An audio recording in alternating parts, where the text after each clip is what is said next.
Welcome to chapter 1. Wow, this is a story about a little boy growing up in Scotland, and a place he was born was called Paisley. He then grew up in a little village called Bridge of Weir. In Bridge of Weir, his imagination grew and grew and grew. He had his best friend, Action Man, little Action Man. He had the best haircut. I'd say to my mum in the bath, "Mum, hello there, Mum. Can I have me hair cut like Action Man?" And she'd go, "All right then, son, I can do that for you." And zoom, it would all come off.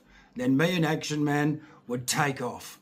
We'd go down the street. You turn left a little bit through this alleyway that was so magical to me because it led me into the world of imagination. When you go through this alleyway, there was a little shed in the trees, a little stage. And I remember my mum made me a T-Birds jacket after the movie Grease came out. And me and my cousin would sit on these steps, and we thought that we were the T-Birds. We were the coolest little dudes in Scotland, you know. Crazy, crazy stories. It was just me and my cousin, really, or just me and Action Man, you know. The first parts of my life were quite innocent and fun, full of imagination. I'd take off down the park on my own first thing in the morning. I'd give Action Man a little walkie-talkie, and I'd put him on this gate in this tree, and he would sit there with his radio. He never failed me once, did Action Man, to call me on the radio if he heard my mum calling me or she actually rocked up. Do you know what I mean? So I had my This is other your little wee radio Action Man. in my pocket. I'm on radio. Off you go. You've got your mission, Action Man. I'm off. I used to be a little ornithologist. I used to collect birds' eggs and love birds. My mum would buy me these books from the newsagents, and they were all full of the most beautiful birds. So I'd go out, try and find them, find their nests and pinch their eggs. I'd drill little holes in them and blow them out, put them on this board. I was so proud of my egg collection. It was pretty damn fine. I remember once I needed the last egg. Oh my God, I think I was about 7 years old. My dad was a bit of a rogue, you know, to say the least. And I said to him one morning, "Hey, hello there, Dad, I need a swan egg." He goes, "Oh, do you know, son? I know what one of those is." I went, "Do you know?" He goes, "Aye, I'll take you there." And I'm like, "Oh, that'd be great, Dad, let's go." And off we went into the bloody paddocks, right? And we've got dams in Scotland, or not really dams, but creeks, and the grass is really moving when you step on it. And out on this dam, there's this huge swan's nest. And I've got to go across the bog to get to the nest. And my dad sits on the bank happily like a proud father, with a big Tennent's lager. And he goes, "Right, son, go forward and conquer, son, get that egg." And I'm like, "All right, Dad, I'll go and do that." And I walk out on the bog, and I get out there, and in the nest, there's 3 eggs, 3 big eggs. And I go, "Oh yeah, I've got one." And I reach out to grab it. Oh, Jesus! This swan comes up from behind the nest. And I never knew they had spurs on their wings until he started fucking hitting me with them. Birds. He was bigger than me. He was trying to grab me. I grabbed that egg. I turned. I ran for my life. My old man was on the bank, coughing up his beer, laughing so hard God could hear him. It was pretty scary. This bird was on my ass, but I got that egg. The final egg of my collection. Oh, the stories are never ending, my friends. Like, once, me and my cousin, right, we're playing in the old prisoner of war camp. I think they used to keep Czechoslovakian and Polish people there, I'm not too sure. But the big steel doors, and some of the chambers, they look like gas chambers, but they're not. They're just big vaulted doors. And my cousin goes in, and I stupidly closed one of the doors behind him. And it was way too heavy for me to open again. And my cousin was losing his mind in there. He was going to kill me. And I had to run so far to get the farmer, right? So I could bring back a tractor and open that bloody door so my cousin could get out. And as he was opening the door to let my cousin out, I just legged it, mate. And he was after me like a fox on a rabbit. I can't remember if he caught me and bashed me, but as you notice, I'm wearing my Scotland top today, just so that I can represent, you know what I mean? There'll be some pretty good pictures coming up. Things that you'll see pictures flashing up above my head, and they'll be telling you and showing you little snippets of what I'm talking about. You know what I mean? We've got, little things like riding down my driveway in my Action Man Jeep. The snow used to get so deep in our little village. I remember waking up one morning and looking out the top story window of my house, and it was level.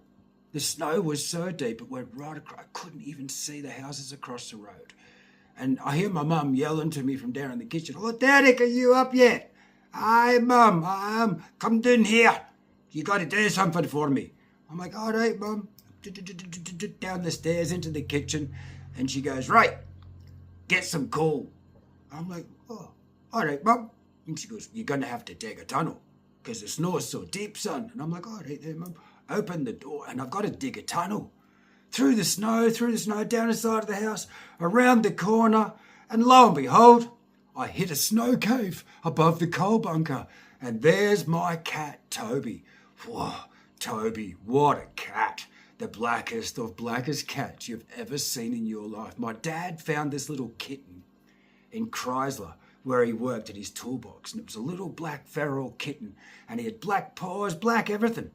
And at the time on television in Scotland, there was a show called Roots, Kunta Kinte. Your name is Toby. My name is Kunta Kinte. It was all about black slavery, So I called my cat Toby, because his name was Kunta Kinte. And this was one hell of a warrior cat. He killed dogs. Seriously. This Alsatian came in our back one, and I heard this screaming dog, and my cat Toby was on his head, clawing his eyes out just a brutal Black Panther of a beast of a cat. Another one, I was in my bedroom window and I'm watching Toby from the top window in the garden, and he's sneaking around, and every morning this old deer across the road would come out of her little house, walk up to the hedge, check her mail, and her old dog would step out onto the footpath and have a look up the street and down the street. I'm thinking, oh, where's Toby off to? And there's Toby. He's cruising across the road and he hides in the hedge. And I'm like, what's he doing? And I'm watching him. And the front door opens to this old deer's house. And out she comes with her old dog. Toby waits, the evil panther of a cat. He waited in the hedge until she got to the edge. The old dog walked past her and had a look up the street and had a look down the street. Turned around and Toby jumped out and went, "Ah!" And the fucking dog dropped.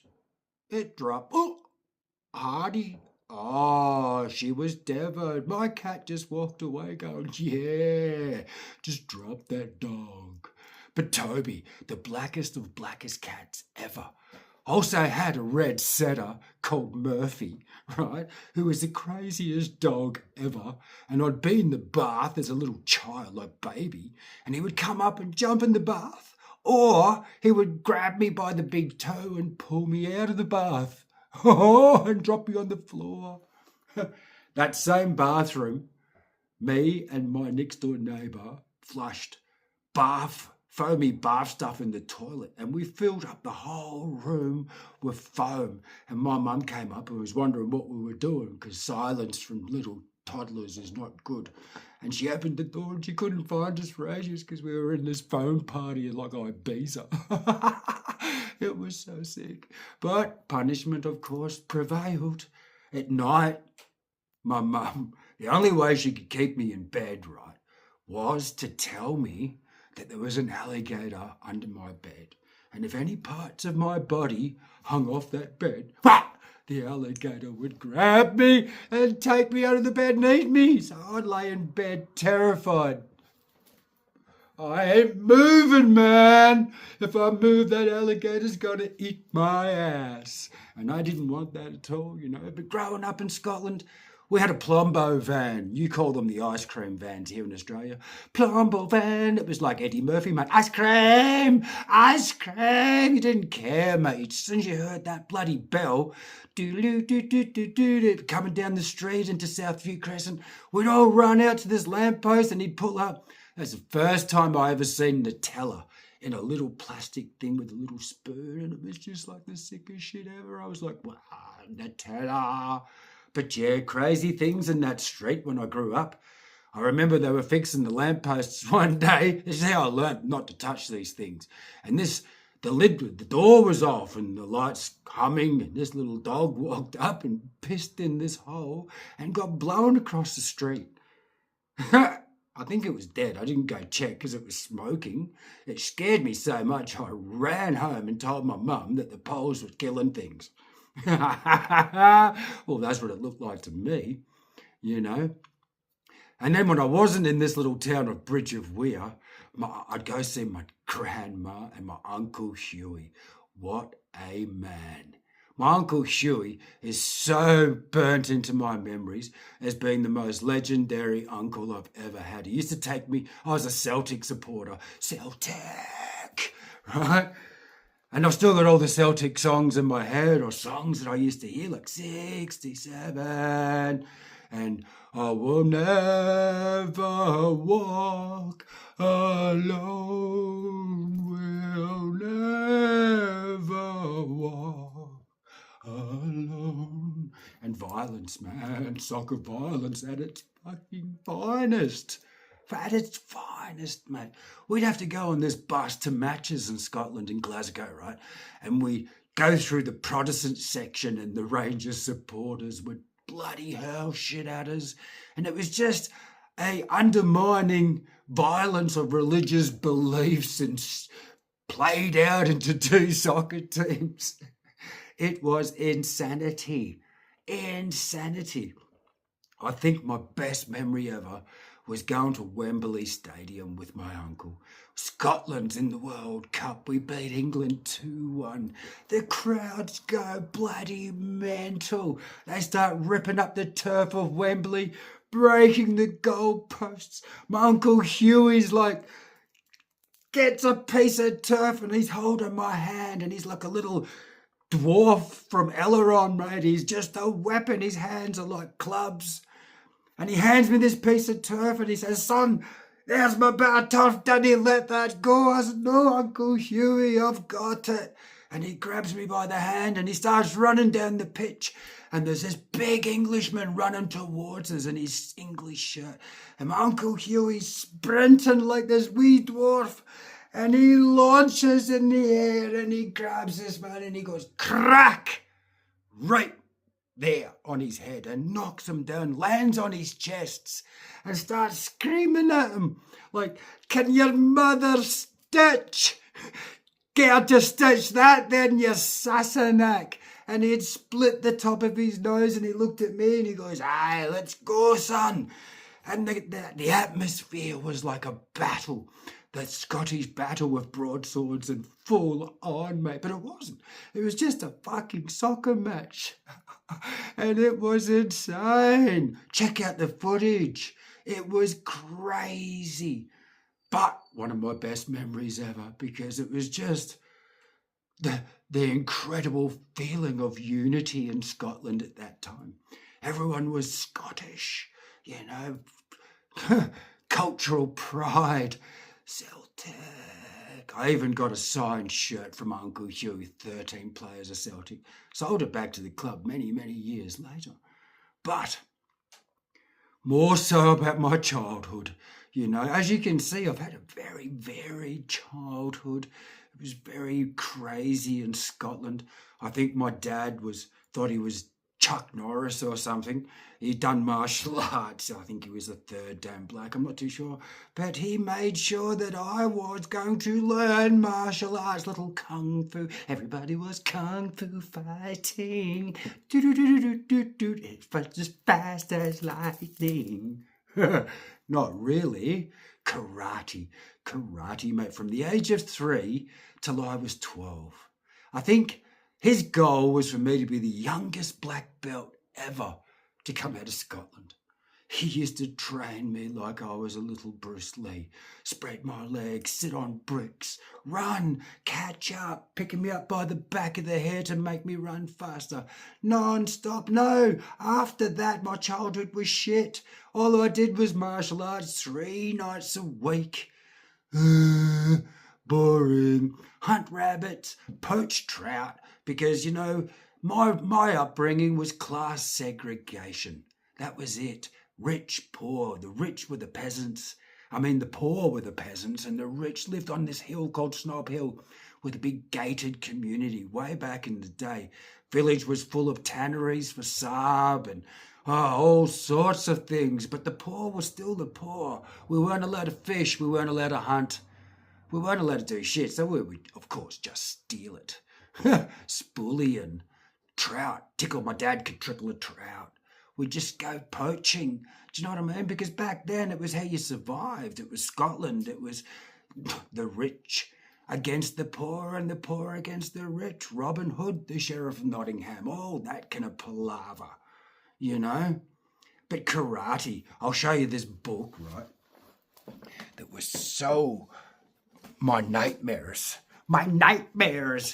Get your book out, son. Get the basic karate katas in. Bloody hell. I remember when it all come to a brutal end. When I was going to go for my black belt, I think I was 12 years old. And I walked out and I bowed to everyone and went, no, not doing it. Don't want to be a fighter. Got bashed. My dad used to love just toweling me up, Just loved it. I don't know what it was. I think it was the alcohol. But these are all things that are a bit too deep and boring for us to go into, but just know that they did affect me rather much. I've never hit a person, and I don't get drunk. Thanks, Dad, for those valuable lessons in life. God rest his soul. He has moved on. But, you know, there's so many things. I could ramble on about childhood forever. But it's, you know, we're covering it slowly. Just say I had a very imaginative, beautiful, you know, somewhat okay childhood. And then my parents came up with this fantastic idea of moving us to Australia. Australia, mate. You know, a little Scottish, hello there, my name's Derek Ferguson. We just come from this wee place called Bridgeware, and we're going to move all the way to Australia. Wow, that blew my mind. I think the trauma of moving when I was 12 to a completely new country was off the chain. But that could be chapter 2 of childhood. I don't know. I could squeeze a couple of more little... I've got a great one about Action Man, right? My mum and dad had this little house in Scotland, right? You've seen the picture. I pointed it out. You know what I mean? So basically, I'll show you again. That's my house. But in that house, my mum got a sandstone fireplace built. It was dope. It looked like a proper stone fireplace made of sandstone. And my Action Man loved climbing that shit. You know, this was like the best climbing wall for Action Man ever. And my mum's got the fire going one day. They're so proud of this new fireplace. It's insane. But 2 of my Action Men, Peter and Barry, mate, they had a fight. Peter's trying to climb up the fireplace to get away from Barry, and Barry's pissed. He stole his aqua suit. He's lost his astronaut suit. He's lost the keys to the Jeep and the Huey helicopter. So as he's climbing up, Barry sets him on fire. Oh man, one of his legs is going off. He's screaming his head off. He's trying to climb even faster. His right leg is dripping. All down the sandstone. Barry's laughing. Old man's trying to climb even faster, but he's on fire. My mum hears all this commotion. She comes running downstairs. She sees Action Man on fire. On the sandstone fire, halfway up the wall. His legs dripping plastic all the way down it. Oh, I think it was a right hand, then a slap, and then Action Man got thrown in the fire because he was already on fire. I was devastated. I watched Action Man burn to death in the fires of hell. Barry didn't give a fuck. Barry was just like, good riddance, buddy. I was like, that's not very nice, Barry, but that's all right. You're still me fave. But that's just another Action Man story. Just another little tidbit of the crazy story. The most fantastical story has just begun. It's just begun. You know, that's where it's at. Because now you just gotta leave a comment. If you want to know a few more little tidbits about Scotland, well, I guess I could divulge a few more maybe naughty bits, but I can't really do that because it's just, don't want to embarrass my family too much. But, stay tuned. Stay tuned, Chapter 2. Chapter 2 is coming very soon, and that's going to be all about moving to Australia, growing up, maybe even joining the Navy. Did I join the bloody Navy? Oh my God. Who knows? Could be some things about boxing and Cabramatta. There's so many little tidbits about my next door neighbour moving to Minto, going to high school in Macquarie Fields. Oh my God, being a little rogue, little bastard. But these are the times that you're going to enjoy because the stories are only going to get a little bit more saucy, a little bit more entertaining, and yes, you guessed it, a little bit more wild. Because now we're getting to the interesting bit where Dell was out on his own, flower of his Scotland, parents, no longer trapped in when Scotland. will we see In a massive country called Australia. your likes again? Thank you very much. Leave a comment, like, subscribe, but you don't have to if you don't want to. Just keep on watching. See you next time for Chapter 2.